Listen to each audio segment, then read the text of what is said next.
வணக்கம் நண்பர்களே, எல்லாருமே எப்படி இருக்கீங்க? ஸ்டார்டிங்கில் பார்த்தீங்க அப்படின்னா நம்ம ரீனா தான் வந்துட்டு ஹாஸ்பிட்டலில் இருக்காங்க. அப்போ ரதி வந்து பார்க்குறாங்க.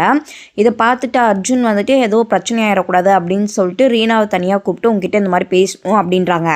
ரதியும் சரின்னு எதுவுமே பேசாமல் அங்கேருந்து கிளம்பிடுறாங்க. அப்போ வந்துட்டு அர்ஜுன் பேச வராங்க நேற்று நடந்ததை பற்றி. அதுக்கு ரீனா இருந்துட்டு தயவு செஞ்சு நேற்று நடந்ததை பற்றி எதுவும் பேசாத, நீங்கள் எல்லாருமே ஏன் திரும்ப திரும்ப அதை பற்றி என்கிட்ட பேசிகிட்டே இருக்கீங்க? கணேஷ் அங்கிள் என்னென்னா நான் சொல்ல கேட்காம போய் அங்கே சண்டை போட்டுட்டு வராரு. ஏன் எல்லாரும் என்னை புரிஞ்சுக்கவே மாட்டேங்கிறீங்க? ஏன் என்னை எல்லோரும் கஷ்டப்படுத்துறீங்க அப்படின்னு சொல்லி ரீனா சொல்கிறப்ப, அப்படிலாம் எதுவும் இல்லை அப்படிங்கும்போது தயவு செஞ்சு இதை விட்டுற அர்ஜுன், இதை பற்றி இதுக்கப்புறம் பேசாத அப்படின்னு சொல்லிட்டு அங்கேருந்து போயிடுறாங்க. இதை பார்த்தீங்க அப்படின்னா நவீனும் தேஜும் பார்த்துட்ருக்காங்க. அப்போ தேஜு சொல்கிறாங்க, இந்த மாதிரி என்னதான் பிரச்சனை உங்களுக்குள்ள, அடிக்கடி சண்டை போட்டுக்கிறாங்க அப்படிங்கும்போது எல்லோரும் ஒன்றை மாதிரியே இருப்பாங்களா? நீ மட்டும் எப்படி தான் வேலையை பார்க்குறியோ இல்லையோ இந்த மாதிரி விஷயங்கள்லாம் நல்லா தெரிஞ்சு வச்சுக்கிற அப்படின்றாங்க. அப்போ நர்ஸ் வந்து நிறைய ஒர்க் வந்து கொடுத்துட்டு இதெல்லாம் ஜெராக்ஸ் போட்டு வச்சுருங்க அப்படின்றாங்க. போய் வேலையை பாடுறா போடா அப்படின்னு சொல்லி தேஜு அமுச்சு விட்டுறாங்க. அப்படியே இங்கே நம்ம ராக்கியை காமிக்கிறாங்க. ராக்கி வந்துட்டு சினிமா டாக்டர்கிட்ட மொக்க போட்டுட்ருக்காங்க. இந்த மாதிரி உங்கள் பொண்ணுக்கு வந்துட்டு எந்த மாதிரி மாப்பிள்ளை பார்க்கலான் இருக்கீங்க சொல்லுங்கள் அப்படிங்கும்போது அவர் வந்துட்டு இந்த மாதிரி நல்ல பையனாக இருக்கணும், நல்லா படிச்சிருக்கணும், மெயினாக வந்துட்டு டாக்டரே தேவையில்லை அப்படின்னு சொல்லிடுறாங்க. இதை கேட்டதுமே ராக்கிக்கு பார்த்தீங்க அப்படின்னா ஒரு மாதிரி ஆயிடுது.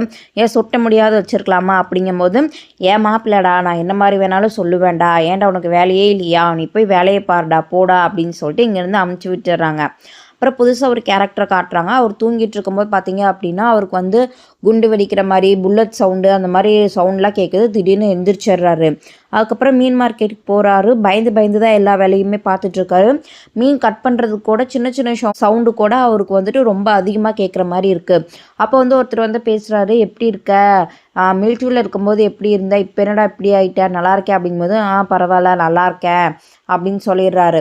அப்புறம் பார்த்தா திடீர்னு இவர் ஹாஸ்பிட்டலில் இருக்கார். நம்ம ரவி தான் வந்து செக் பண்ணுறாங்க. என்ன ஆச்சு அப்படின்னு சொல்லி கேட்கும்போது, இந்த மாதிரி அவர் மார்க்கெட்டில் விழுந்து கிடந்தாருங்க சார், நான் தான் ஹாஸ்பிட்டல் தூக்கிட்டு இருந்தேன் அப்படிங்கும்போது வெரி குட் சார் அப்படின்னு சொல்லி பாராட்டுறாங்க.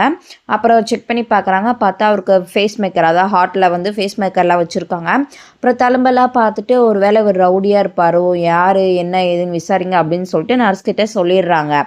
அப்படி இந்த சைடு பார்த்தீங்க அப்படின்னா நம்ம குணாவும் ராக்கியும் வந்துட்டு ஒரு பேஷண்ட்டை பற்றி ரதி மேம் கிட்ட வந்துட்டு சொல்லிட்டு இருக்காங்க. ஒருத்தர் மாற்றி ஒருத்தர் 2 பேருமே வந்து அந்த கேஸை பற்றி பேசிகிட்டே இருக்காங்க.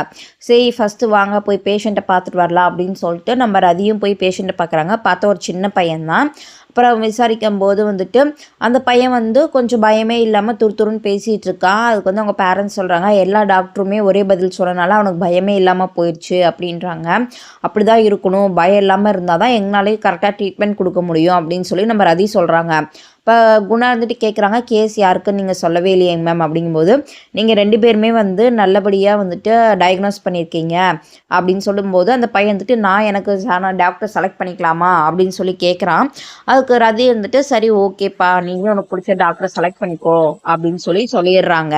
அப்படியே இந்த சைடு நைட் ஆகிடுது. ரீனா வந்துட்டு வீட்டுக்கு போயிட்டுருக்க டைமில் நம்ம அர்ஜுன் கூப்பிட்டு பேசும்போது தயவு செஞ்சு அதை பற்றி பேசுறதுனா பேச வேண்டாம் அர்ஜுன் அப்படிங்கும்போது, அதை பற்றி நான் பேச வரல, சரி விடு, நீ வந்து ஹாப்பியாக இருந்தீனாலே எனக்கு அது போதும், நான் இப்போ அடுத்து என்ன கேட்பேன்னு உனக்கு தெரியும் அப்படிங்கும்போது, என்ன அப்படிங்கும்போது சேர்ந்து நடந்து போகலாமா அப்படின்னு சொல்லி அர்ஜுன் கேட்கும்போது நம்ம ரீனாவும் சரி ஓகே அப்படின்னு சொல்லிட்டு 2 பேருமே நடந்து போகிறாங்க. இதோட இந்த எபிசோட் முடியுது. மீண்டும் நாளை ஒரு எபிசோடில் பார்க்கலாம். அது வரைக்கும் டாட்டா பை கைஸ். என்னோடய சேனலை மறக்காமல் லைக் பண்ணுங்கள், ஷேர் பண்ணுங்கள், கமெண்ட் பண்ணுங்கள், சப்ஸ்கிரைப் பண்ண மறந்துடாதீங்க. தேங்க்யூ.